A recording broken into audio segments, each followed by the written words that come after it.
El pasado 5 de marzo dieron inicio a las clases acá en la Universidad de Costa Rica, particularmente aquí en la sede Rodrigo Faz en San Pedro de Montes de Oca, se dieron una serie de actividades de bienvenida a los nuevos estudiantes. Para este 2002 ingresan a la Universidad de Costa Rica un total de 7.494 estudiantes, quienes tienen ante sí más de 100 carreras para escoger.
Luego tenemos otra forma que nos da de la un primer examen, un examen parcial, con un valor del 20%.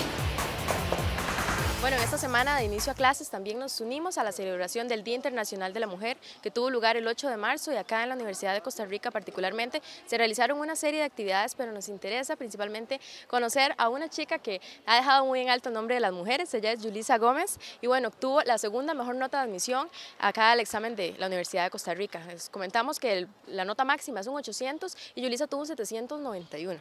Contanos qué significa para vos este reconocimiento, bueno, que te abre las puertas para entrar prácticamente cualquier carrera acá en la UCR. Bueno, decir qué significa es difícil, realmente es un orgullo, es un honor, es un reconocimiento pues que uno entiende cuando ya entra a la U, cuando uno va conociendo a otra gente, sobre todo cuando uno escucha personas que dicen como yo quería tal carrera y no pude. Y, o sea, igual le están poniendo, igual están buscando otras opciones por traslado, lo que sea, pero saber que yo tuve la oportunidad de decir, esta quiero, de escoger mi horario, de hacer las cosas, digamos, según lo que yo quería, es decir, o sea, es un reconocimiento que vale la pena, más allá de salir en un programa o algo así, porque es algo que uno se ganó, digamos, no me están diciendo, usted salió ahí de primera al azar, coja el horario que quiera, y fue un esfuerzo pues de 2 años o incluso más, porque son cosas a las que uno se acostumbra a estudiar y todo eso para poder sacar las notas, entonces es como un reconocimiento ganado, digamos. Claro, y como lo decís, también es un reconocimiento al buen rendimiento académico, porque en realidad esa nota también se promedia con respecto a las notas de todos los años de colegio. Entonces eso significa que, bueno, también sos una estudiante, ¿verdad?, que bueno, ha sido bastante aplicada en todos los años de estudio. Contanos de qué cole venís. Yo vengo del Colegio Marista en Alajuela. ¿Es un colegio privado? Sí, es un colegio privado. ¿Y consideras que existe alguna diferencia entre la preparación o que se da tanto académicamente como específicamente para el examen de admisión en un colegio privado o público? Yo siento que sí, básicamente, académicamente hablando, el problema es el ministerio en sus temas como tales, porque las escuelas están, digamos, a estar públicas, están más limitadas. Yo no digo que yo haya visto cosas súper diferentes y súper avanzadas, porque jamás, igualmente hay colegios públicos, o bueno, como los científicos, digamos, no sé qué tan públicos estarán o cómo estarán, pero sale gente muy preparada que puede saber 1000 cosas más que yo, y es cierto, y tienen una preparación sumamente diferente. Lo que pasa es que los colegios privados, como o sea, tienen un costo adicional, buscan tener cierto privilegio y para tener cierto privilegio tienen que dar otros servicios. En el caso particular de mi colegio, no en todos los privados se da, si tuve un buen programa de orientación, prácticas para el examen, que o sea, es parte de las cosas extras que buscan darle renombre, digamos, al colegio y con eso de poder cobrar porque son colegios privados. Entonces tal vez por eso sí hay una diferencia, porque se ven obligados a dar algo más, pero no es el caso de todos los colegios privados, ni porque un colegio sea público va a ser malo, depende también de los profesores y depende de cuánto le pongan los estudiantes y si aprovechan o no las oportunidades. Claro que sí. En tu caso específico, ¿cómo te preparaste para el examen de admisión? Bueno, yo digamos en lo que fue prácticas ya directamente para el examen, hice unas en el colegio, sí me metí un curso aparte, sí me dijeron mucho, o sea, lo que usted va a hacer en el examen de admisión usted no puede aprenderlo de memoria, no es como aprenderse una fórmula matemática y llegar a aplicarla o aprenderse la materia de ciencias o de biología o así, pero lo que pasa es que son, digamos, capacidades que sí se desarrollan. Mentira que yo voy a poder responder, digamos, una analogía o un problema de matemática igual ahora que hace 5 años. Y no es que me hayan enseñado es que uno desarrolla las capacidades que ya tiene como persona. Entonces yo sí traté de buscar prácticas aparte para poder desarrollar ese potencial. Y particularmente, ¿cómo nace el interés por tu carrera ahora que es ingeniería civil? Uy, esa es una pregunta difícil. No sé, a mí siempre me ha llamado mucho la atención, digamos, lo que es la parte matemática y lo que es la parte física. Me encantan porque siempre lo he visto como algo pues muy abstracto, digamos, cuando uno habla de biología, uno ve las cosas y así, y la matemática y la física está en todo, pero no se ve. Y en las cosas en las que más está es en los edificios, es en la construcción, carreteras, o sea, son cosas en las que siempre va a estar la matemática, pero no podemos verla directamente. Entonces es algo que me llama bastante la atención, aparte de que es una posibilidad de construir, de crear, de explotar el potencial humano a hacer cosas diferentes. ¿Qué mensaje puedes darle tanto a los chicos que están quizá en el colegio, que están preparándose, ¿verdad?, para entrar a una universidad, o incluso a los que ya están en la U pero quieren mejorar su rendimiento académico y bueno, poder ingresar quizá a otras carreras? ¿Qué mensaje puedes darle vos? Sí, como mensaje principal es que se fijen metas. O sea, si uno no tiene una meta, no hay una razón para esforzarse. Entonces, lo más importante es que se fijen unas metas. Quiero entrar a tal carrera. Y tampoco pensar, no, el corte del año pasado fue un 500, entonces yo nada más paso. O sea, primero que todos los cortes cambian. Hay cortes que suben y hay cortes que bajan. Y eso no se puede confiar uno. Igual, la idea es sentir que cuando usted entró a la carrera en serio se lo ganó, en serio se esforzó, o estando ya dentro, que todos los logros que usted va teniendo y los avances sean porque en serio uno le puso. Entonces, fijarse una meta y a partir de esa meta ir tomando decisiones, que es lo más importante. Muchísimas gracias por acompañarnos y bueno, éxitos ahora en tu carrera acá en la UCR. Y bueno, ya casi volvemos, no se vayan, vamos a una pausa, ya volvemos con más de lo que fue la semana de inicio a clases acá en la UCR.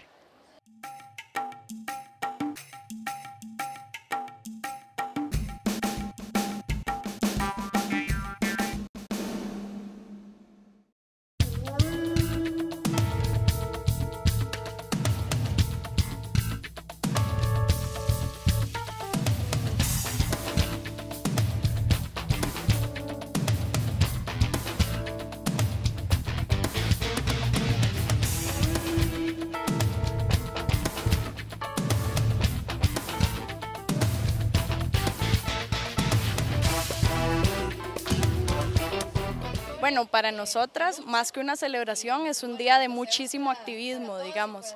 Nosotras creemos que el día, digamos, como tal, se ha convertido como en un fetiche más, ¿verdad? Se le ha quitado mucho del revestimiento de lucha y de reivindicación que tuvo, digamos, de hecho, desde su creación, ¿verdad?, a principios del siglo XX, y nosotras creemos que es importante devolverle eso, quitarle el revestimiento de toda la mercadotecnia, de toda la, digamos, un día más en el que se compran regalos y volverlo un día de conciencia, un día de activismo, un día en el que podamos decir palabras prohibidas en lugares públicos, ¿verdad? Y eso es un poco lo que queremos hacer.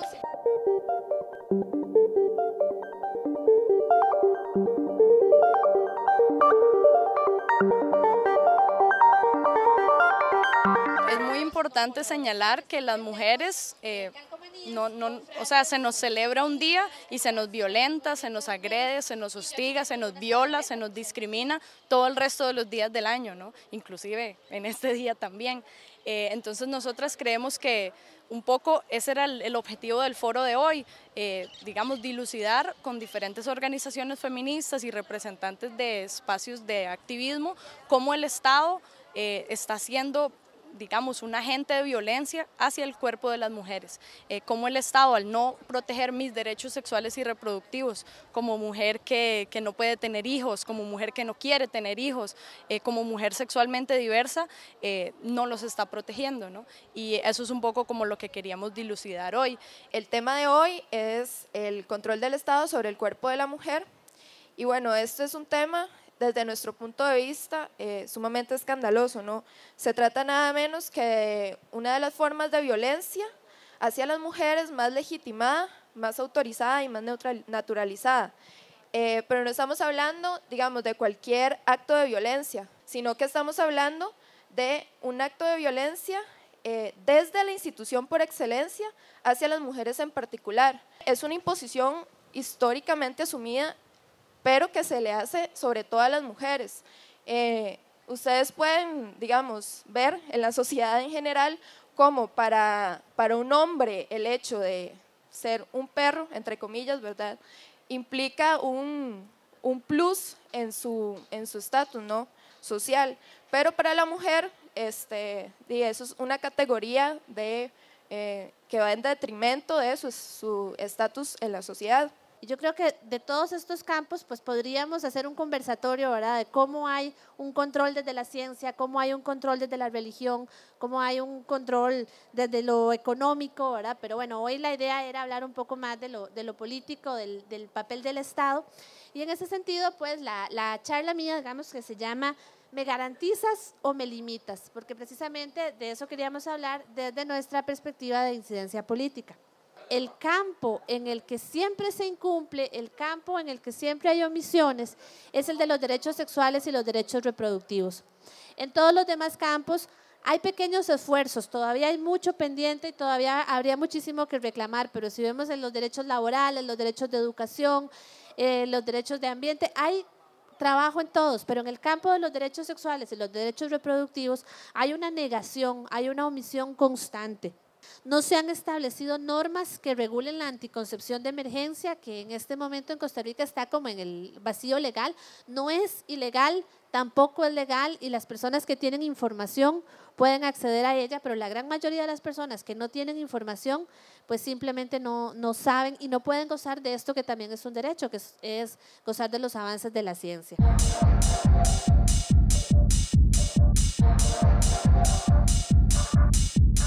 Bueno, es un espacio totalmente abierto, lo único que se requiere es ganas de discutir y de hacer activismo. Nos pueden escribir a coordinadora para EMU, o sea, coordinadora para emu@gmail.com, o nos pueden encontrar en Facebook. Ahí usualmente estamos publicando las horas en las que nos vamos a reunir y las reuniones son totalmente abiertas. Ojalá haya más mujeres de la U que se quieran sumar a la organización.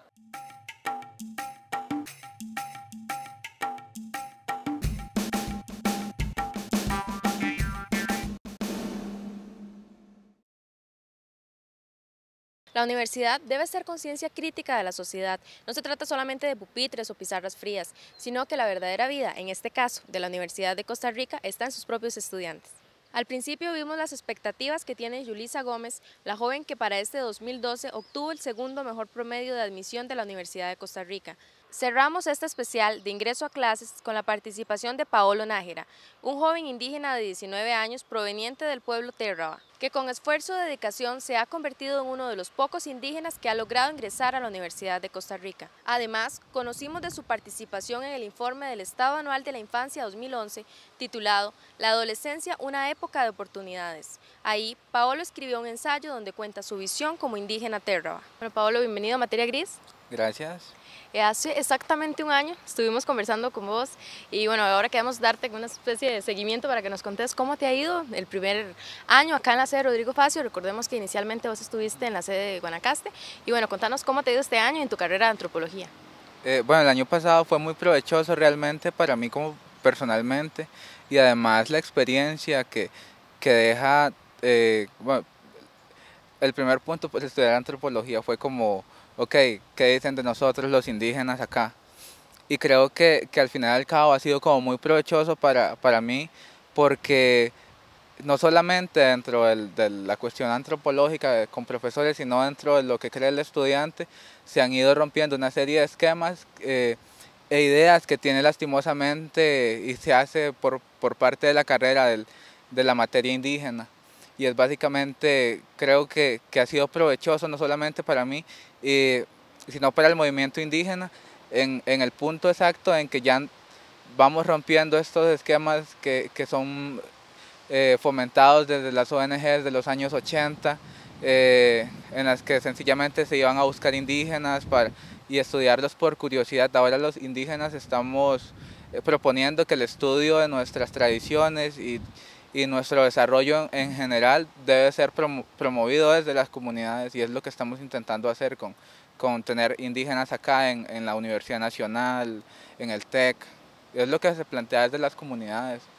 Recientemente en tu comunidad, que es Térraba, se ha dado una serie de conflictos en los cuales has participado activamente y también tu padre, Paulino Nájera. Quizá nos contás qué es lo que está sucediendo exactamente, principalmente con la parte educativa.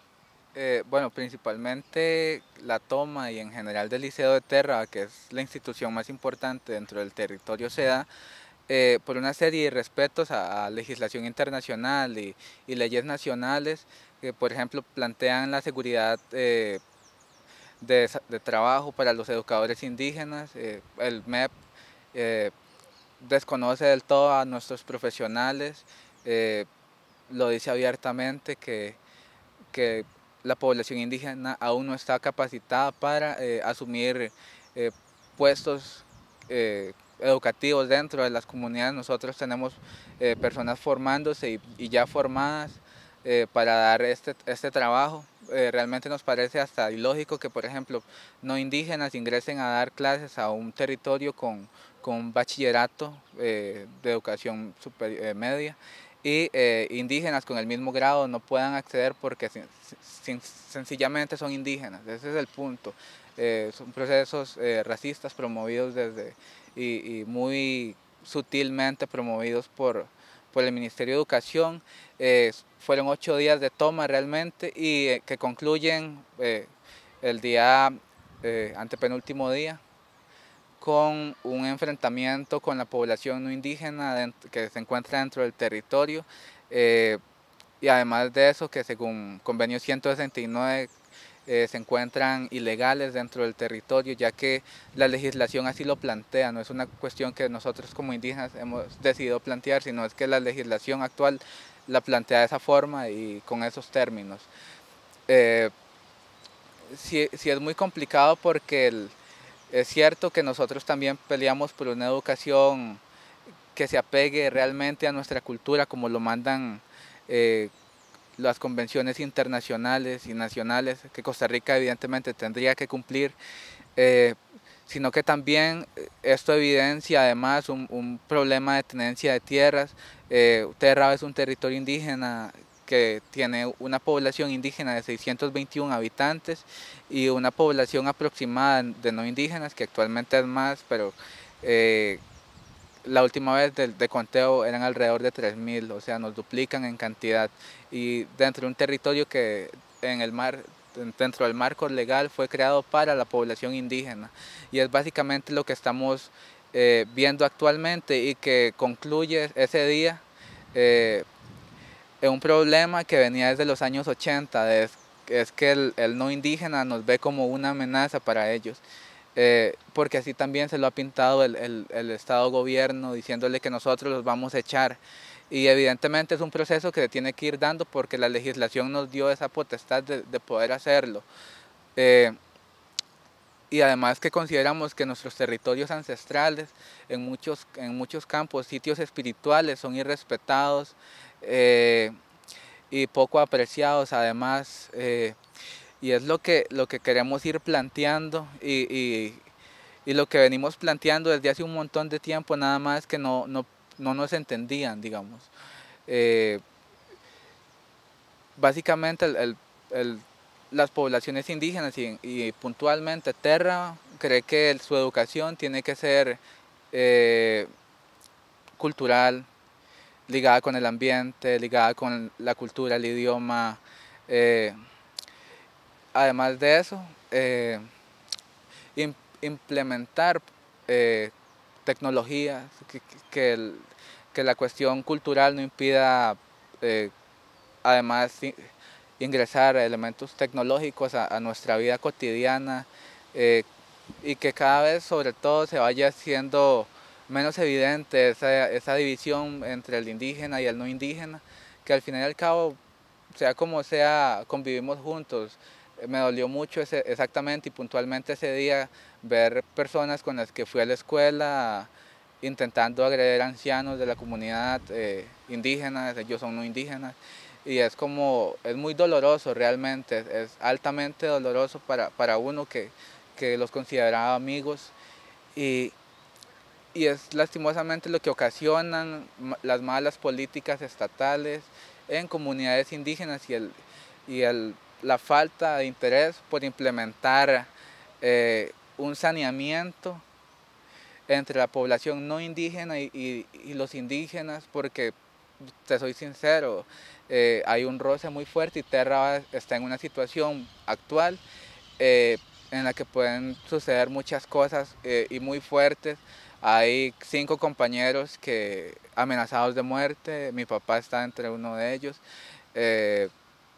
Y es complicado realmente, ya dentro del territorio no puedes andar solo porque puede que alguien, un indígena te esté esperando con machete y todo esto, pero es la situación que realmente vive una población indígena y que a veces intenta ser hasta invisibilizada. Y más bien agradezco el espacio para contar lo que está pasando en la comunidad y si es eso, porque muchos periódicos decían que dijeron muchas cosas realmente y ajenas al movimiento del todo. Planteamos ejes, una cuestión de dignidad, la infraestructura del colegio, que eran unos sitios inmundos realmente para la educación. Yo estudié ahí y interfiere gravemente en el desarrollo de una persona.